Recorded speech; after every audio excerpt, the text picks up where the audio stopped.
sometimes I wonder why I'm really here, but every opportunity I have, we've been trying to get something done on our border situation for many, many years, starting in the 80s, believe it or not. But we couldn't get anybody up here to listen to what our situation has been. And it is truly border security. I don't care what they want to talk about. It's not immigration. It's border security where I live. Immigration has a lot to do with it. It's a driver. It certainly is. The drug trade's a driver. It certainly is.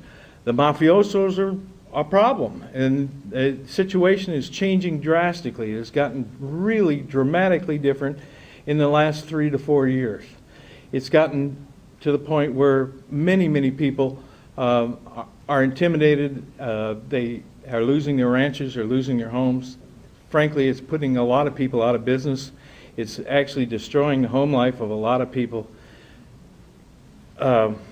David Aguilar, who at one time was the chief of the Border Patrol for the whole United States, before that he was a Tucson sector chief, he recently made a statement when we were complaining about the border situation and that we wanted the people to be on the border, actually on the border rather than I-10 or someplace like that. They told us that the Tucson sector has 262 miles of border, but they have 90,000 square miles to patrol with their 3,600 people. Well, that's pretty ridiculous. So what's the definition of the border? Aguilar said, the border is, and I quote, a third country between Mexico and the United States. That has been going on for about 15 years. They don't consider us to be the same as you here in Phoenix.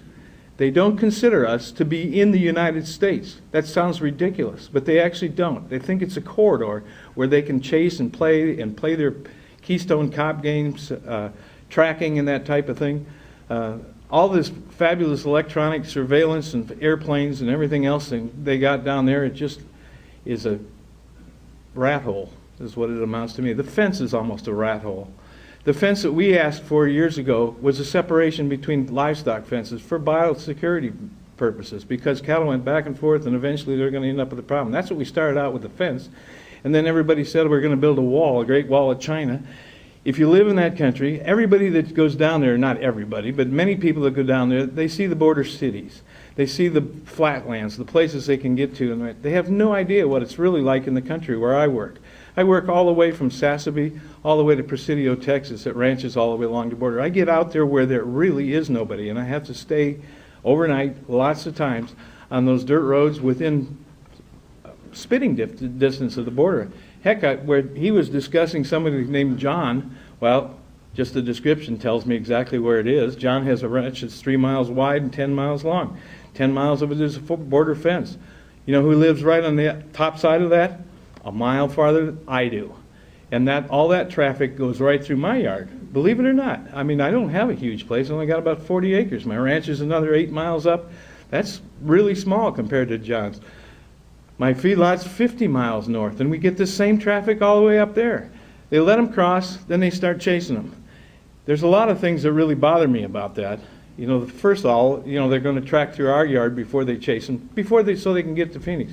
Now, they stop about a third of what they are, and the 2/3 you get, and he gets to put in jail, which is wonderful. But it doesn't do anything for us whatsoever. If you put him in jail up here, we still got him going through our place.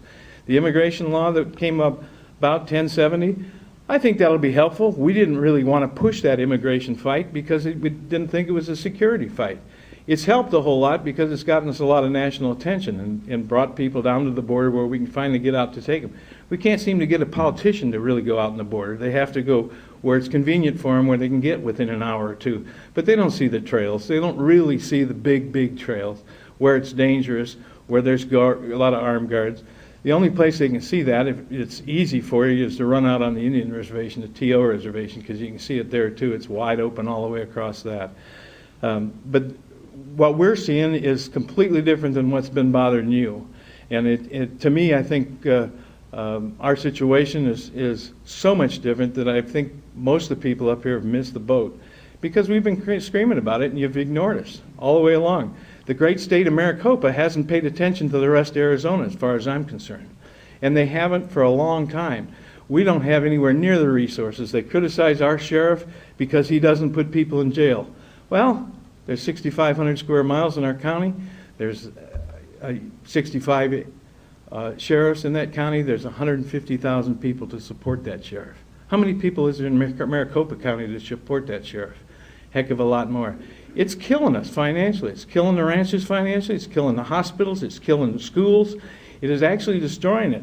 We've never been a problem down there. We were part, the Gadsden Purchase or the Gadsden Treaty is where our international boundary was determined. And that's where everything ought to be stopped, is at the international boundary. Not the border definition that Aguilar gives you, as being a 90,000 square mile. If you take that 262 miles of the border, actually linear border, and divide it into 90,000 square miles, that's 150 miles deep that they think they're going to chase them in. They can put the people on the fence. They can put the people on the border. If they want a fence to slow them down, and that's all that fence will do, no matter what kind of fence you have, and we've watched over and over again them stand there, an enormous, great big $1 million fence, big pillars going into the ground, cement filled and steel, and what happens? You'll drive out there one morning, and where'd your cows go? They're gone through the fence. Well, how did it go through that fence? Well, there was a drive-through last night. How did they drive through that thing? Somebody was out there with a cutting torch, a settling torch, cut them all off. I don't know if you guys do much welding, but it takes hours to do that. The reason they get away with that, and that is not rare, it's very, very, very common. The reason they do that is because nobody is watching the border. Nobody is on the fence. That fence around his prison tents or whatever it is, if he didn't have somebody watching the fence or standing there on the fence, somebody would cut it, somebody would climb it, somebody would go over it. I don't care if there's 17 million feet of razor wire. The fence isn't a total answer to anything. It'll help. It'll slow them down so they can get there and do it. What they need to do is patrol the border. Teddy Roosevelt actually set up an easement along that where he took private property and public property all the way along the border. They call it the Roosevelt easement. It's a 60-foot strip. They are building a road along there. That's where the people need to be. That's where the Border Patrol needs to be, as I'm patrolling the border. We've been fighting for that and fighting for it and fighting for it, and they send more money, they send more airplanes, they send more people, but they don't put them on the border, which is a ridiculous thing. I stand and say they should be on the international boundary. Right now, the people that are crossing, 1070 is having an effect. The people that are crossing, they're not going to Phoenix. They're not going to where somebody might arrest them. They're not even going to Tucson. They're crossing right in our yard still. Then they're heading out Highway 80 and headed for Albuquerque. It sounds stupid, but it's because Arizona is a corridor, a big open border where they've diverted everybody since 1986. They actually started it in El Paso and San Diego by shutting it down where all the votes are, of course. Everybody talks about the border. Somebody even here said border cities. Border cities aren't the problem. Border cities are 100% safe as far as I'm concerned. Douglas, Naco, Nogales, I'd sit right there and not have a bit of worries. Go farther out is where the traffic is and where it's dangerous. It's no longer just immigrants, though, because what's gone on in Mexico and these mafiosos that have moved in and started fighting over it, since the political system has changed and they no longer protect the cartels or mafiosos, there is a conflict in there, and now they are fighting over zones and areas and fighting their own government. They legalized all kinds of drugs down there. They decriminalized it. They didn't legalize it. So almost everybody can. There's so many of those people that were, because of NAFTA and the maquiladora plants, those assembly plants, those things drew a lot of those rural peoples, the campesinos, they drew them into the cities, along the edges of the cities. Those people are the ones that are coming now, and they haven't been working for years. They've been little gangs. I've taken over a lot of those small towns since the mafias get away with it. The small little petty gangs think they can get away from it. I have many clients in Mexico. I also work in Mexico. I have a company in Mexico. I have many ranch clients that are leaving Mexico, abandoning their places and coming up here. Some are going to France, some are going to other places because it's not safe for them. Even little small store owners, tienda owners that are around some of these small towns that were such quaint little river towns. I used to love to go down to those colonial towns. They've gotten away with it so bad that the kids in the neighborhoods, they picked up everything that's on TV and they see that the big gangs have got everybody scared. And they go along to all these little taco shops and stores and they say, $20 a month for protection. Well, I'm not afraid of those little kids, is what that little old lady said, till they burn my house down, till they burn my place down. That's happening all over. I had people I also work with a lot of immigrants because I'm in agriculture and I have to be working with them. I end up at their match horse races once in a while. I talked to a family of very poor people that were out of work. They were watching the races. I don't know how they had any money to even come watch the races, but they were. And I said, how's this 1070 affecting you? Are you going to go back to Mexico? Oh, I might go to Indiana, but I'm not going back to Mexico. It's too dangerous to go back there. I'm getting my family to come up here. I don't care if there's work or there isn't work. I really don't care. They don't think it's safe for themselves down there. That's what's happening right now, and it's progressing and getting worse. And it's not going to be just an immigration problem. We won't be able to settle it with an immigration problem. We won't be able to settle it by legalizing pot or straighten out the drug problem. We have a border. The two countries are completely different. I have many different people. I have a friend of mine that works in Cananea. If you know where Cananea is, it's the cradle of the Mexican Revolution, by the way, and they still are remembering it. And they think it might be where it's going to start again. It's only 25 miles south of the border where I live, at the San Pedro River. That man has, for years, supported his family with a 1968 Cadillac. Because there's a border there, there's a different economy there. He can do it just by driving that Cadillac back and forth to Sierra Vista. He can support his family. You know what he's doing? That Cadillac has got a great big huge air conditioning system on it. He charges it up with Freon in Mexico, brings it to the U.S. side, sells it to the people that are repairing old refrigerators that have to have Freon and can't use any of the new things, makes $200 a trip, goes back with an unair conditioned Cadillac, loads it up again and makes 2 or 3 trips a week. That sounds silly, but as soon as those things happen, you know, there's a lot of other sillier ones even. As soon as there's a difference between those two companies, a difference between economies where somebody can make the difference, and you have all those gangs and mafias that can become involved in it, they want part of that trade. They didn't have anything to do with immigration to start with. Now they do. Where it used to be people that stop at my house or my barn and say, $300 to get, I'll pay you to get to Phoenix, you know, and there's 8 of them there, you can take 3. Well, that's a lot of money to drive to Phoenix. You know, it's only a 4.5-hour drive or so. Now they're offering me $1,500. And really, it sounds crazy. And if you're somebody special, as they call it, you know, muy especial, they charge a little bit more, you know, $7,000, $8,000. Well, who are those special people? Those are OTMs. OTMs is other than Mexicans. They're special people. We have an open door, and this immigration fight that we're having here and immigration laws and our screaming about the border, Rob Crinn's happened to be a very close friend and partner of mine, by the way, too. When they talk about Rob, it breaks my heart. It was a really ridiculous situation that he got killed in. It should have never happened. That man should have never been anywhere near that place. Nobody goes out there walking, even in hunting season. I mean, it's that far out. It's ridiculous that anybody would say it was anything but on that trail that goes through there. But what we've got to have done is we've got to actually close the border, and the only way to really close the border is to do it like you do your yard or yard of a prison or any other kind of thing, is put people down there to watch the border, not 20 miles later away. Bonner, who is the head of the Border Patrol Union, we've gotten him cornered and say, why won't your Border Patrol people go to the border? And they said, we don't want them on the border. We don't want them on the border because it's not safe.